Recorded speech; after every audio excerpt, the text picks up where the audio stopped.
Hey everyone, and welcome to this episode of the Mic'd Podcast. I'm Mike, a hairdresser of over 20 years. One of the best parts of my job is the conversations that I get to have with all of my clients. We talk about anything and everything and invite you to listen in as we get mic'd up for today's conversation. On this episode, we have Morgan in the chair. Morgan is a single mom who has had quite a struggle with mental health and addiction. She opens up about the struggles she has gone through and how she was able to find success even when life makes living hard. I hope you enjoy. Let's get going. I'm going to start just by blow drying here just to get this dry a little bit. Okay. But how are you? Welcome. Thanks for coming. Thanks for coming on the show. Of course. I'm super excited that you're here. Yeah, I'm excited. We're going to have some fun. We're going to talk about some good stuff today. But I really just want to, we were talking just a second ago before we started filming, and I want to get into it because you used to do improv comedy stuff. So let's talk about you were telling me about a game called Jeopardy that they would do. So give me an example of what that entailed. Because for those that don't know improv comedy, you're just standing up on a stage and people are throwing out suggestions or whatever. But you were telling me about a game, Jeopardy. So it was my favorite just because I like the creation of characters. You have to be unique every single time.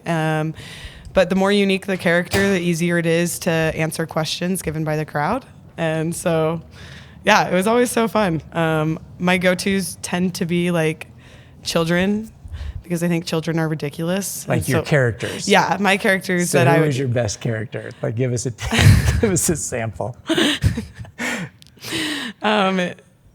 There's this toddler girl that I'd fall back on if I couldn't think of anything else. Voice and everything. I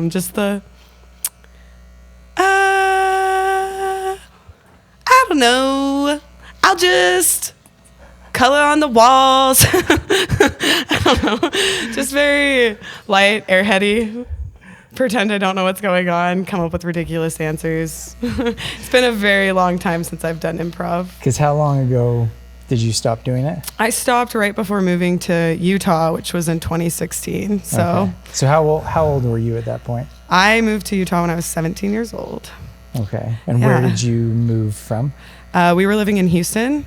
I graduated high school a year and a half early and needed out of Texas. So I came here. You graduated a year and a half early? Yeah. Are you just incredibly smart? So before Texas, we lived in Atlanta, and I was having your major young child bullying issues and ended up switching to homeschool. And that's all I did was just school all the time for a year, and basically did all of my history credits and extra English credits and extra science credits, and then went back to public school, and we moved to Texas. But it was actually my second semester of my junior year. I got my class schedule, and it was the weirdest classes, animation, 4 different theater classes. And I went to my counselor and I was like, why am I in these? Why am I not doing school? And she's like, oh, you have all your credits except for English 4. I was like, great. So am I done with high school? She's like, no, you need English 4. And I was like, so I have a year and a half of high school left for English 4. She's like, yes. And I was like, no. And I dropped out of that school and just finished that last credit online and was done. Wow. So, that was nice. So now I want, because now I'm interested. I've got kids that are in the younger age. So what was the bullying? What were they? I had a full-blown stalker by the 7th grade. So, that was just a really freak situation. A grown man? No, it was a child. Just a but child. Her parents had to have been involved because there were things being sent to me of stuff going on in my house from the outside perspective of my house. She should have spent a year and a half in jail, but instead she spent 4 days in school suspension. So, that happened. And then I used to do the competitive cheer stuff, and I just don't really belong in that crowd, and that's fine. It's not a negative thing. It's just a fact. And so then I started running into a lot of issues with the guys and then making up words to like represent other swear words that they could yell at me in the hallways without teachers knowing what was going on. And so I just kind of got sick of it. And so after middle school, I gave the public high school, I think like 2 months, because I was like, oh, maybe people will grow and stop. And then they didn't. So call it running from your problems, but it was definitely the best decision for me. No, I don't think it's running from your problems. But it blows my mind that kids will be the things that kids will do. It was insane. Because it's like, just... It was insane because like cop advice for me, because cops did get involved at one point, was just don't respond. But it's like you'd block them. There's new numbers. And it's like crazy how young and mean young kids can be. So... One, I mean, my parents always said, like, if you're getting bullied, if the bully is doing something, you do it back, or you. My parents' advice was that, like, when you hear it's like, oh, they're just jealous, and it's like, okay, whether they are or they aren't, that's not helpful to how you're feeling. Like, yeah. So, man, I guess. So then you moved out to Utah. I did move out to Utah. And what happened? Like, where did you end up in Utah? Okay, so we're gonna back up to like right before Utah. Okay. When my family moved back to Texas and I went back to public school, I actually developed a major drug problem. Okay. And moving to Utah was like a big portion of like getting sober. Like this was like my get away from Texas, get away from all of these influences and go do something with your life, because I did graduate early and then just sat at home for a year, essentially messed up. So how old were you when you developed, like when you were introduced to drugs? I was fully addicted to cocaine by the age of 15. What? So how, like, now you can ask questions for sure. What was the, because, well, again, I'm starting to think of my own life. I've got a 13-year-old daughter. Yeah. Like, yeah. What are the signs? Like, what was it that you, how did you get introduced to it? How did you first try it? How was, like, tell me that story. I feel like it's a lot of things. Like, this isn't like a straightforward answer, but part of it was my family dynamic growing up was just odd, just really odd. My mom had 4 kids under the age of 2, and she's a wonderful human, but having 4 teenagers is hard. And there's just some things that got overlooked. My dad is a workaholic, and so... What did your dad do? He's an attorney. Okay. But he was the head of a lot of multi-billion-dollar gas deals in Alaska growing up. So he was in and out of like our house in Alaska quite frequently. And like I said, like they're wonderful. It was just a weird dynamic. It's not a dynamic most people are used to. Like me and my siblings are not very close. Right before moving to Texas though, I had this group of friends that I wasn't doing anything with them. I was still very involved in our church and just wasn't doing anything. And then my mom started grounding me all the time for like things other people were doing. And I kind of got sick of it. And that's when I feel like the like rebellious side of me came out a little bit. And I was like, well, if I'm going to be in trouble for these things, like, why am I not doing them? And that's just my young 13-year-old self showing. I had this friend's mom who she started buying cigarettes and weed for me and my group of friends, and that's a whole other problem. But this is your friend's mom. Mm-hmm. Yeah, my friend's mom bought me my first pack of cigarettes. You know, I can think of a lot of ways that I can be cool. At 13. But buying my kids weed and cigarettes is not one of them. No, and so it wasn't okay. And so at this point I was just like finding that like anger in the world, not doing anything about it. And then I started smoking cigarettes and then weed. And then that turned into like psychedelics. And so when I moved to Katy, I was actually really angry about this move. And my first little adventure, first friend I made out there was like, well, come to these parties with us. And I started doing more psychedelics. And then one of the times I was this psychedelics like LSD? Was it shrooms? LSD and shrooms. It started with shrooms. And then when I moved to Texas, we moved to LSD. Yeah. occasional like pills, like just really anything. Like I didn't even understand what I was doing most of the time. Was it just because of the social aspect of it? You're like, well, I'm here, I might as well do it. Or was it something like for you personally that you were like, I need to escape something? Or Yeah, looking back, I was definitely dealing with a lot of mental health stuff that was being ignored. I'm adopted, and that was like a major struggle in my life for a second that I just wasn't receiving any support with. I feel like adoption's viewed very much as like that's a clear, better place for you to be, so just be grateful for it and don't talk about the bad. Were you adopted as a baby? I was, yeah. But yeah, and so I went to a party and I was on LSD and had drugs offered to me, and it was kind of game over. Like, yeah, I liked them too much. So I was 15, very impressionable, and kept going. And coke turned into other things, and I had enough.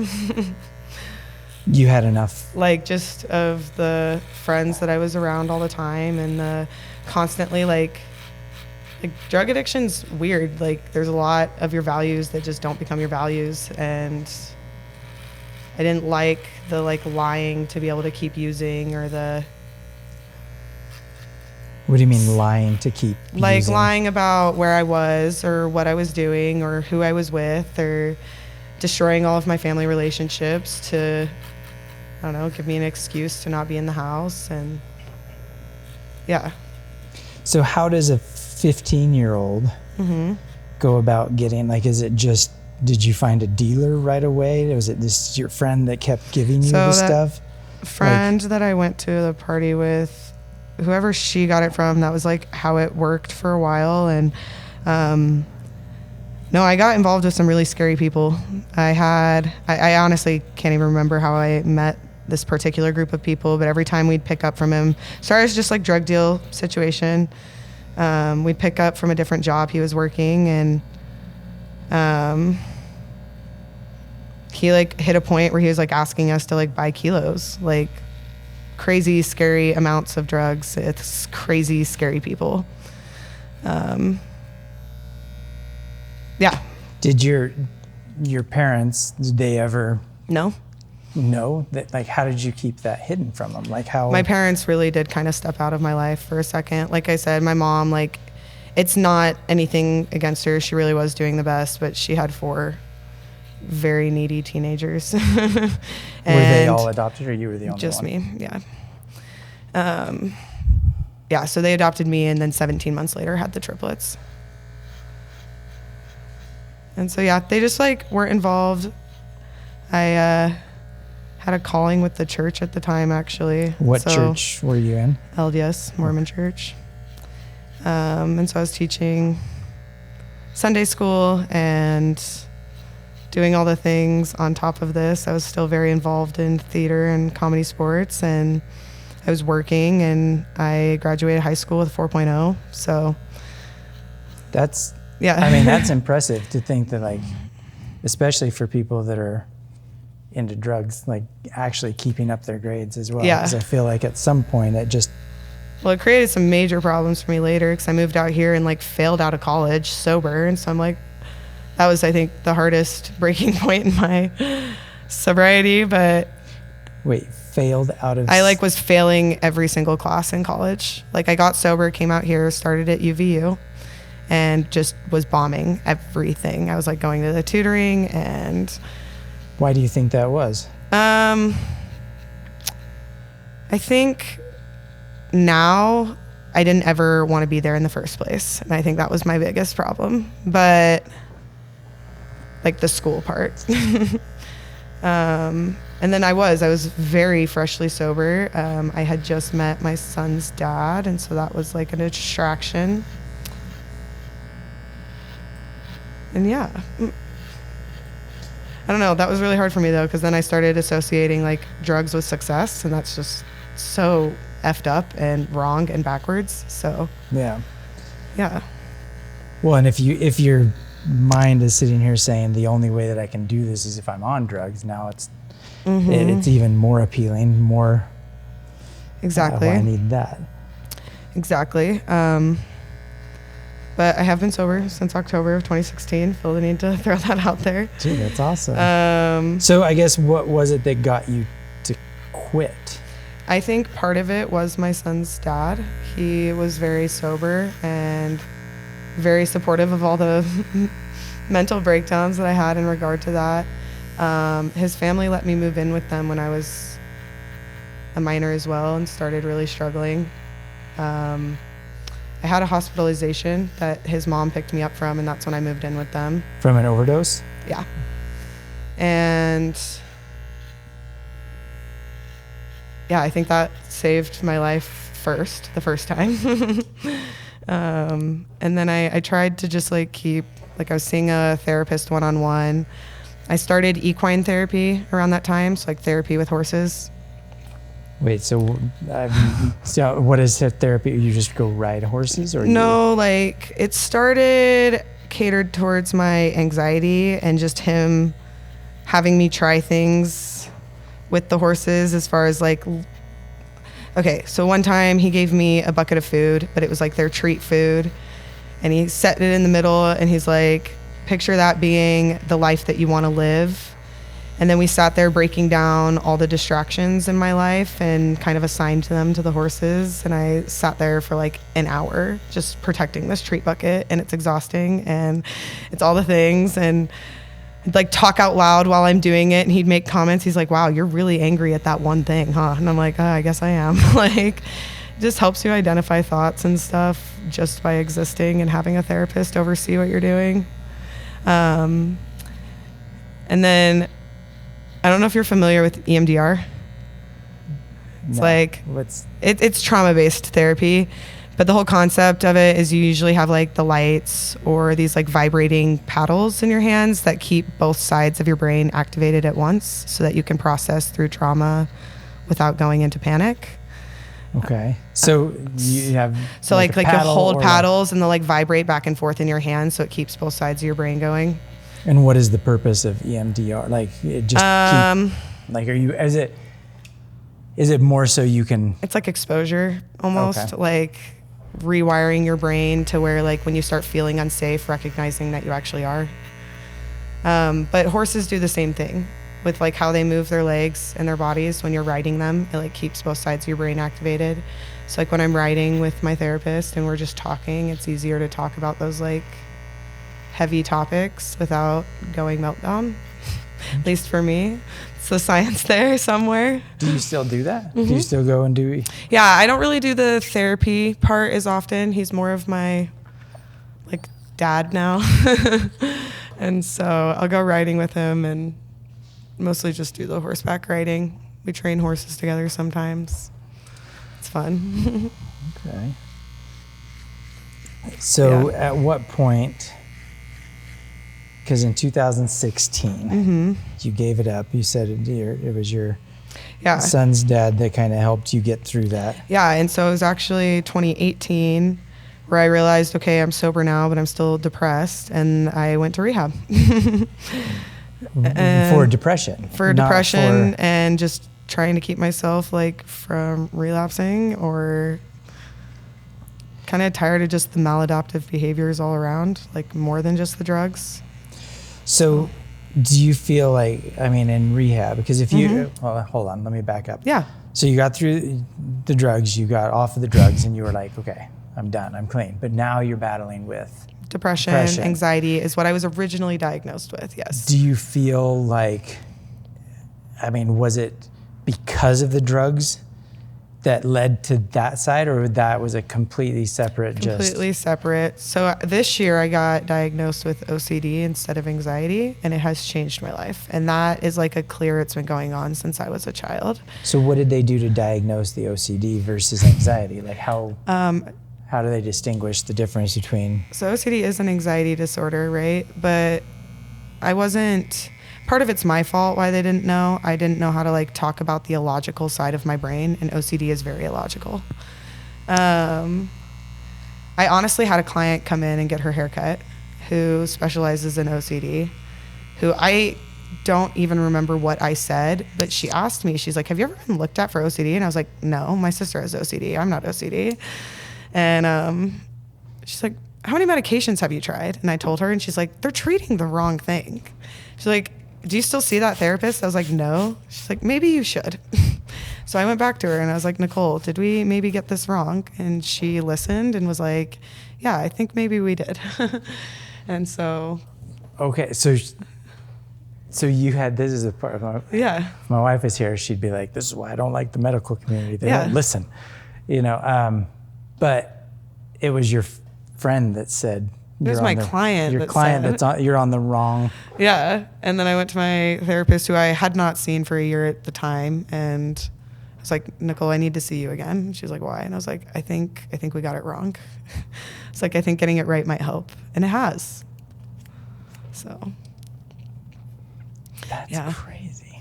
Yeah. And so now ever since you've switched or you went back to the doctor and they said, okay, I think we did get it wrong. Yeah. It's been great. Like what changes have you noticed? Like what has been, or like what were you having previous that you're now noticing, hey, this is different? I feel like my biggest character flaw is my need for certain things to just be a certain way and not always knowing why. And learning that that's OCD and like starting the exposure therapy and how to like sit with those uncomfortable feelings has been the biggest help. Like, I'm not a very easygoing person. When I mess things up, it like totally shuts me down for like at least a day. And sometimes things don't need to be that big of a deal. Sometimes life can keep going. Life does keep going. Exactly. And so I think that that's been the most helpful, is just like trying to learn how to not let everything be such a big deal. So as far as like now you have a support group, obviously your therapist or, whatever, like, do you feel like, I mean, I guess for me, cause I've never had to deal with mental health, or at least not yet in my life. What would you tell somebody like me? Like what can somebody that's on the outside do to be a support to somebody that is? What a good question, because I feel like a lot of my friends every now and then I get a good question. do struggle with the mental health. So, like, is there something that you found from a friend or that just like even just a random? Can I just tell you what I love about my friends? Yeah. They know this about me, right? And when I'm like freaking out over nothing, they'll just like ask me, they're like, do you want logic right now or do we need to cry? And like sometimes that alone is great. Like, yeah, actually, will you be logic? Like, I know I'm being illogical right now, but I'm having a hard time finding it. Like, or so like what's an example of like something that would be, hey, I want logic instead of just a good cry? I have a lot of OCD surrounding food. Okay. And like it has to be a certain way. Contamination mostly, like either it being a certain way, me being convinced that like stuff is expired even though it's not, or just because it doesn't have an expiration date or anything like that. I'll like take a bite of food and like be convinced it tastes different even though it's the exact same food, and like not eat.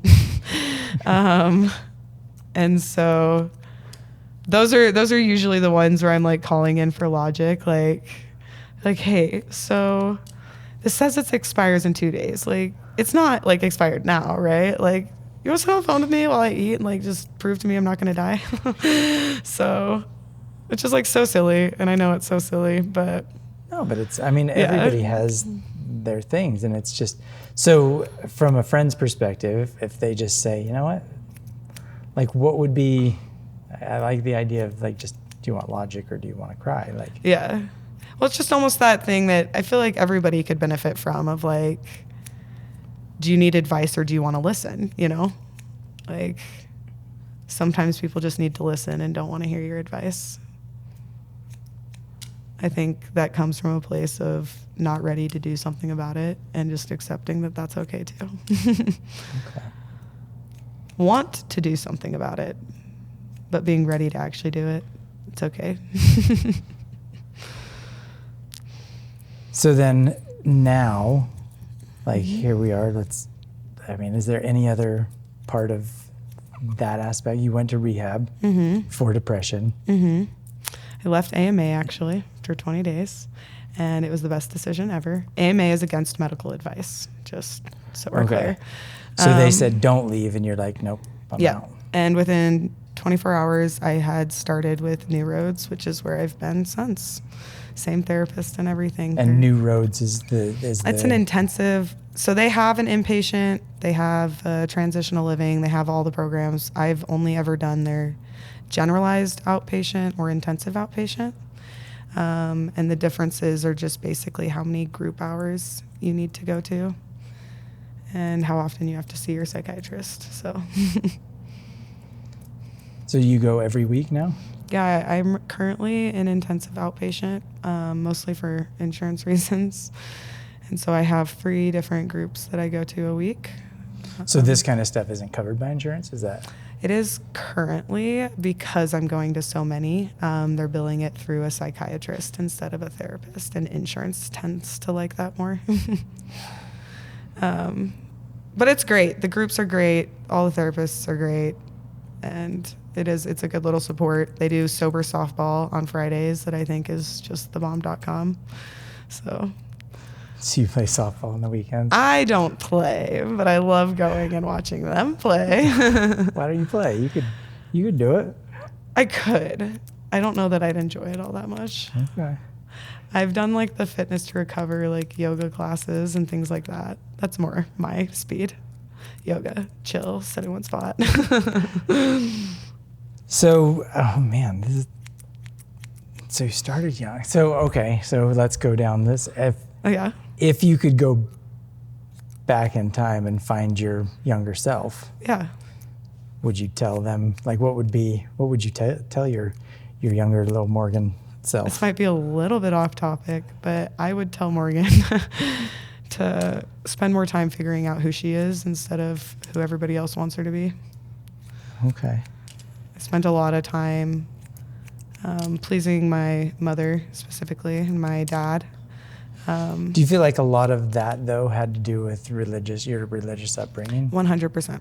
100%. Also, just my dad's story is pretty impressive. He was very sick all of high school. Didn't really have like a high school education, and then here he is, like a very successful lawyer.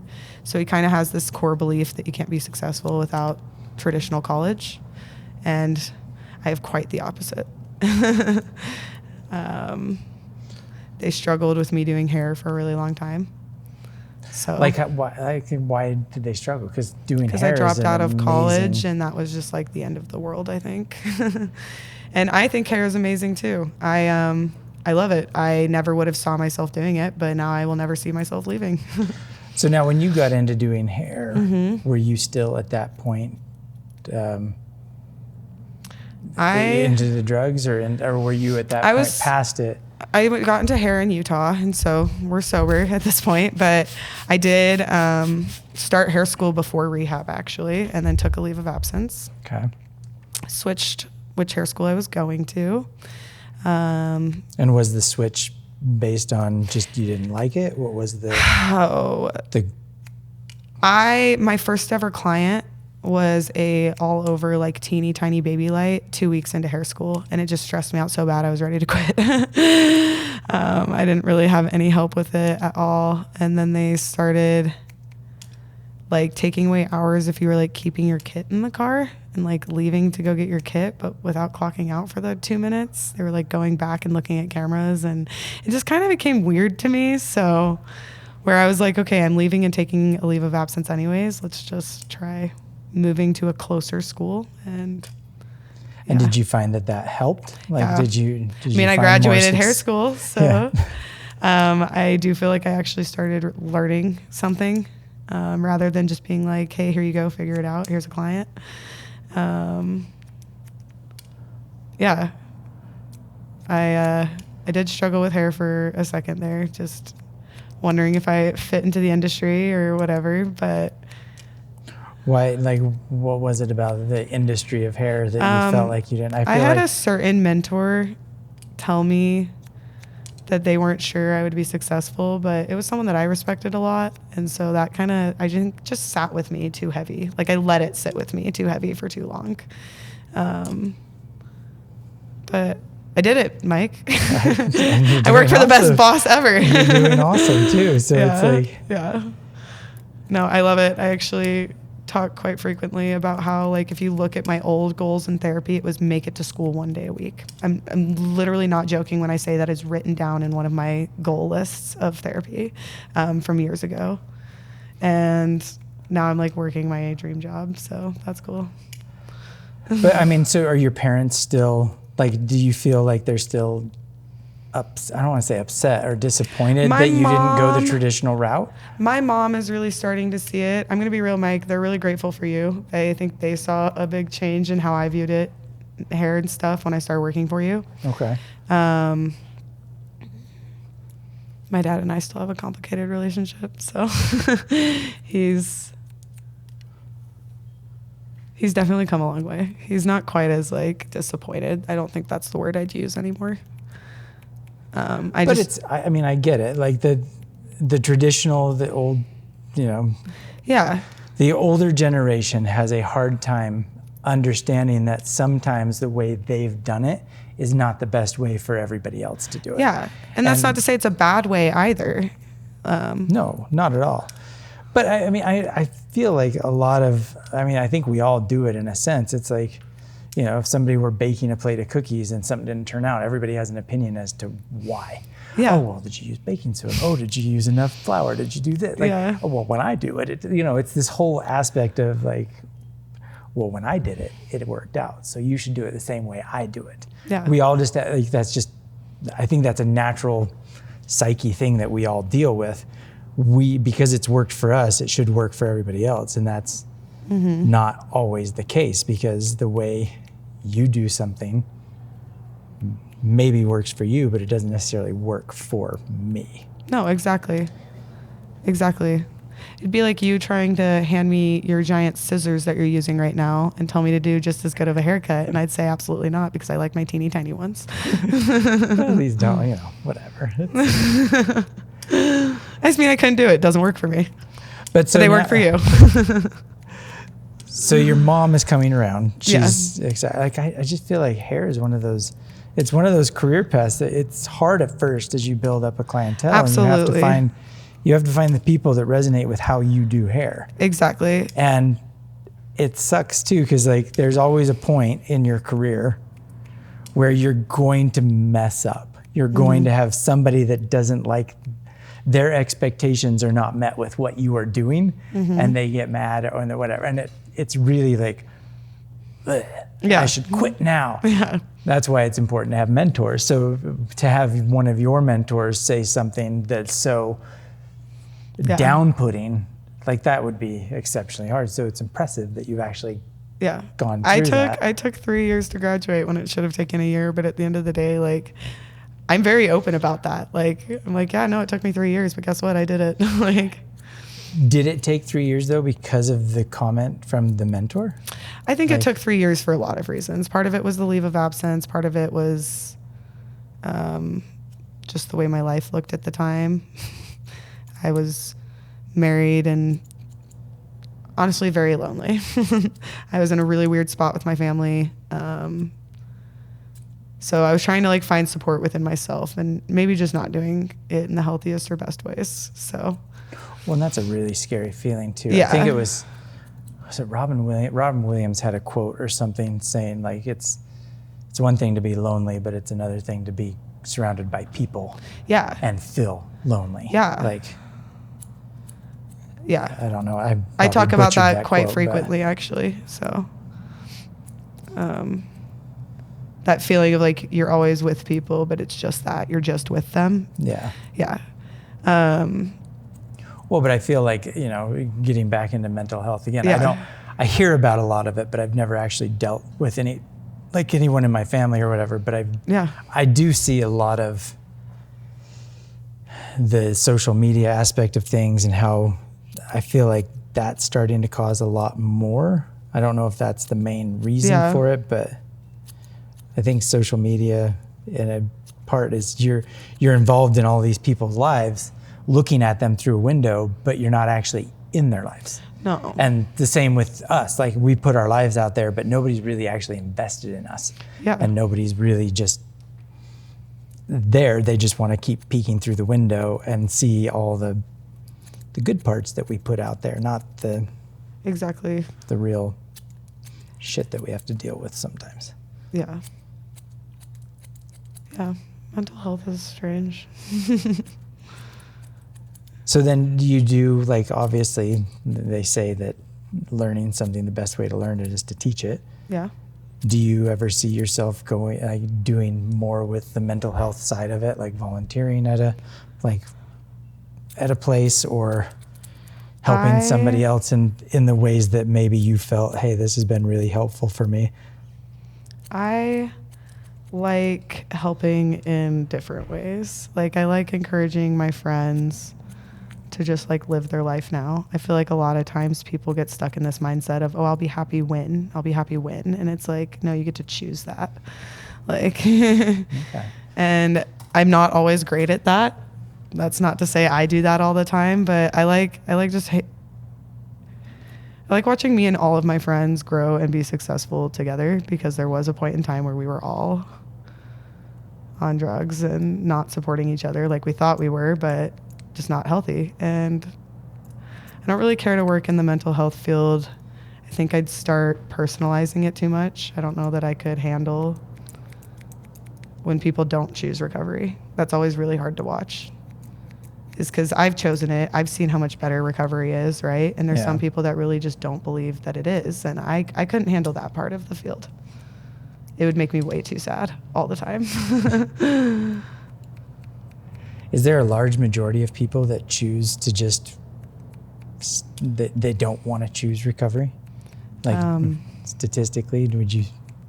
I couldn't say statistics about what that looks like. But in my experience, like, at least from my first, like that first rehab facility, I'd say 2 people are still sober. Most of them died. So Really? Yeah. Wow. Yeah. And so that's where it's hard when you do like watch your friends relapse or anything like that. So while I may not want to work in the field, like I love trying to be a house to where if like you have nowhere to go on holidays, like great, come to mine. Like, oh, you don't want to be by yourself right now? Great. Come over to my house. I'm okay with crying. We can cry. That's totally fine. Let's cry. Oh, you're struggling with money? Great. Come eat dinner with me every day this week. Like, I don't know. I try and be that person because I had a lot of people doing that for me. So those are the things that, like, again, I think looking at it from me, from an outsider perspective, like, yeah, what kinds of things could I do? And that's where it's like, oh, you're not necessarily doing things for somebody. Oh, like, here's some money, go take care of whatever. No. It's like, offer out time to be together. Yeah. And to be there for them and to be a part of their life, not just a sideline. Yeah, I mean, you can't fix people, but you can be a launching pad for someone to fix themselves, you know? Like, it's like that, be an example.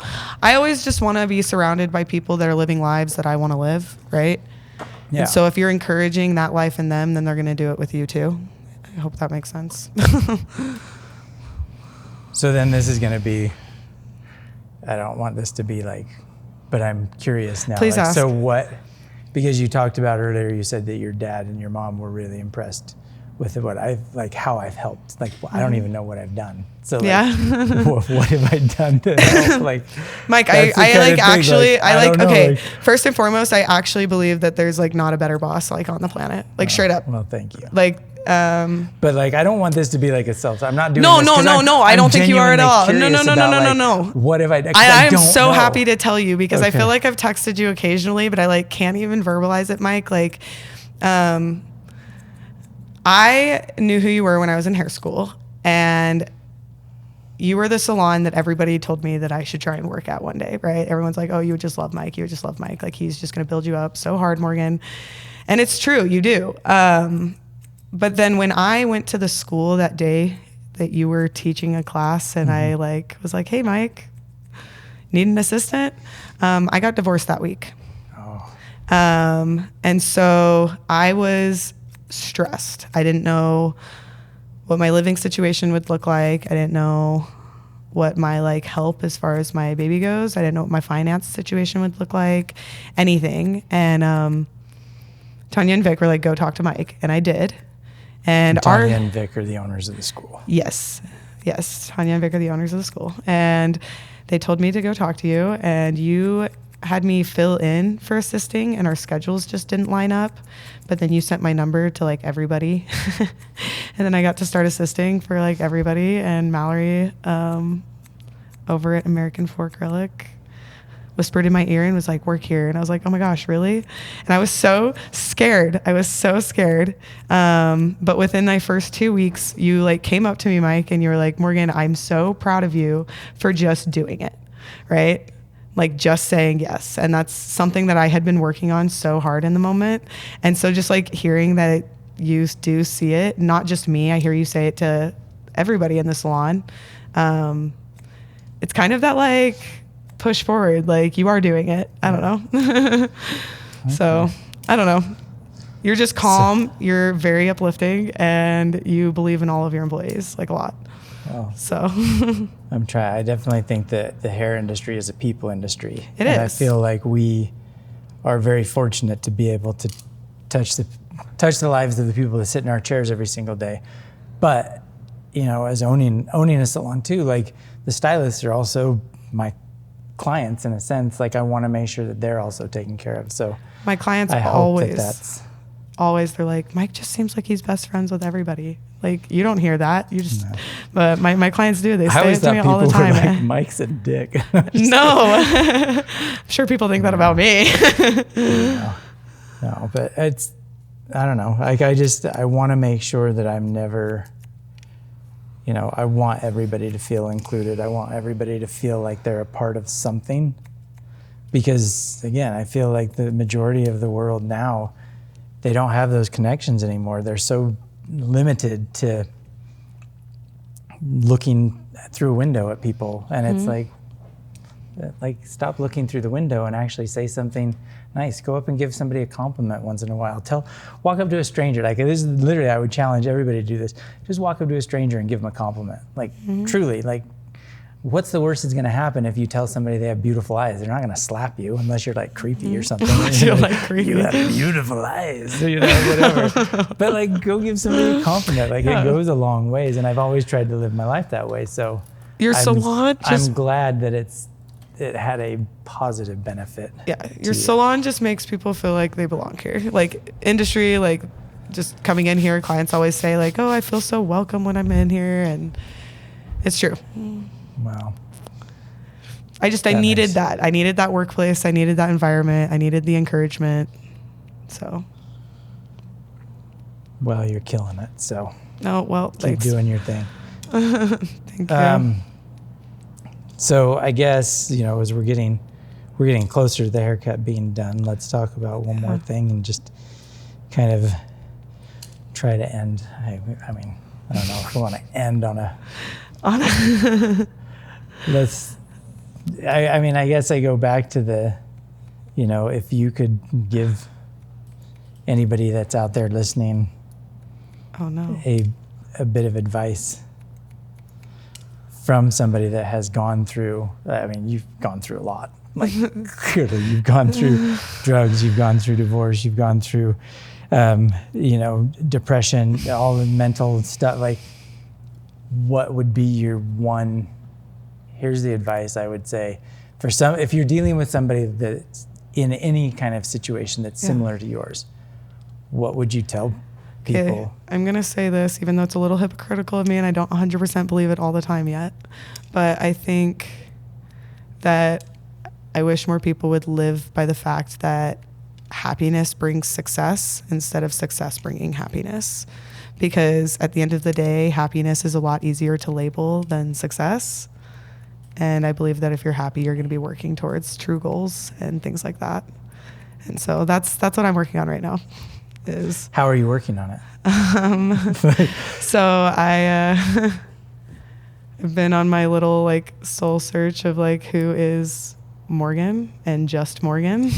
Okay. And I really like traveling and not just being so money motivated, work motivated, like just trying to have fun again and learning what fun looks like to me instead of what fun looks like to my friends and trying to please them, just trying to be happy, have more time for me, doing things that make me feel happy. And then those things in turn I'm learning have made me feel successful, like being able to travel and do fun things as a single mom with my child and do all the things I wish I would have done. And I don't know. I'm trying to find happiness instead of just like building all the time. So with traveling, like would you say traveling is the one thing right now, like you're most, like that brings you the most joy right now? Right now, yeah. And more so than the word traveling, I think it's the like being spontaneous in a safe way. Like we're picking not up last minute and going on a weekend trip somewhere. Which is exactly what I did last week. And my friend, she was like, Morgan, I think you could use a break. Can I buy you a plane ticket? And I've told her no every single time for the last year. And I said yes. And I went. So, and it was great. And it just reminded me like there are okay ways to be spontaneous without blowing up your life. But I think a lot of people think that you have to have a lot of money in order to travel too. No. And I have a buddy of mine that he told me once, because me and my wife would always talk about like, oh, we wish we could go here, we wish we could go there. And he's like, just book it. Just go. He's like, just say once yes. you book it, he's like, we always have this moment of like sitting and trying, oh, I'd like to go there, I'd like to go there. Just click the book, and then it's like this ease of stress and anxiety. It just goes away because you're like, okay, we're going. Yeah. And then you figure it out. Yeah. No, and like with the OCD thing of me just like letting go, it was really good for me to have this last minute trip where I didn't have time to plan anything in detail. I just had to like let it exist and happen, and it's really good for me. So where is the one place that you want to go that you haven't been yet? So, what's your dream vacation, your bucket list? Oh, well, my bucket list, I want to do all 50 states. Okay. I think the next one that I would like to make happen would be Montana. And I want to do Glacier and then the Garden of 1,000 Buddhas. So is it, now you say you want to do all 50 states, is that just step foot in each 50 of the 50 steps? You have to have a planned activity in the 50 state for it to count. So like I've done road trips where I pass through states, but I'll spend like hours doing something in one of the states so I can count it as me being there. That's what I count. Okay. Sometimes I'm not like spending the night there, but it's like I have to have an intention. Idaho, I had never been. And so I woke up one morning and I said, you know what, I'm going to go. I'm going to check that one off. And so found City of Rocks was 3 hours away and loaded Maddox up. And we went to City of Rocks for a couple hours, drove home that same day. Totally counts. Totally been to Idaho. So. See, that's awesome. Yeah. That's what I mean. Just like finding ways to like, I don't know. I call it my like teenage angst, but in a healthy way this time. Okay. Man, is there anything else that we haven't covered in your life that you're like, hey, one last thing, here's something I forgot to talk about or something I didn't say? Nothing. Like, that would be fast, Mike. Well, I mean, it doesn't Truly. I can keep fiddling around. Like, I'm enjoying this. So like, yeah. Like, yeah, there's so, like, I mean, I wish a haircut was 3 hours long so we could. Hey, I get my haircut every 2 weeks. Talk about more about it, but actually, no. Let's use this one. So let's just, okay. So this will be my last question then. Okay. Because now that we're about to style it, and let's end on something funny or All right. something fun or whatever, I guess. Okay. So like, if you could talk to any animal. A shark. Oh, wow. I didn't even finish. Like, what if I was like, if you could talk to a shark or any animal about politics? No, just kidding. If you could talk to any animal, it'd be a shark. Why? I'm obsessed with sharks. Why? Literally, you could be like, what animal do you want to be? I'd be like, a shark. What's your favorite animal? A shark. So this is Shark Week. So you're like in heaven right now, right? Yeah. Shark Week's happening. I haven't watched any of it yet because I have a friend that we're going to binge it together. But I I don't know what it is. I'll grow out of this phase. It's a phase that I've been in for the last like 6 months, but I just watch shark documentaries all day, every day. Really? Yeah. Yeah. I mean, do you like the idea of like being underwater? I've gone swimming with sharks. I went in Fiji. We got off the boat and the locals started stabbing fish and out came sharks. And I was like, oh, that's how this is happening. But see, I'd crap my pants at that point. I think that was like the start of my like, wow, sharks are pretty cool. I do have a shark tattoo. Like, yeah, I don't know. I just think they're cool.